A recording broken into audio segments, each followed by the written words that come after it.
Du skrattade alltid skämtsamt, men en dag sa du ja till slut. Du sa en middag men sen inget mer, så får jag bli till din kavaljer.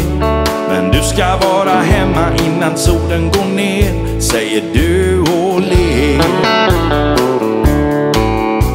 Jag bokade bord för 2 på en liten restaurang med rutiga dukar och ljus och gammalt slitet möblemang. Vi skulle träffas där klockan 7, men den är nästan 8 nu. Jag sitter här och väntar ännu, men vad är du?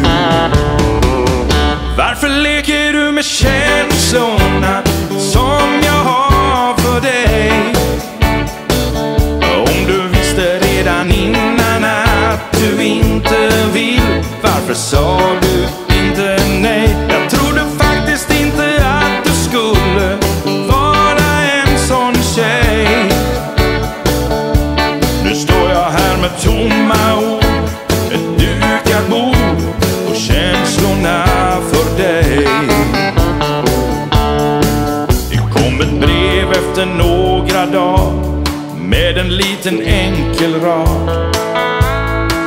Du sa förlåt att du sårat mig och ville träffas nästa dag. Vi skulle ses igen klockan 5, men jag hade någonting på känn. Så med tårar i ögonen gick jag ensam hem. Varför leker du med känslor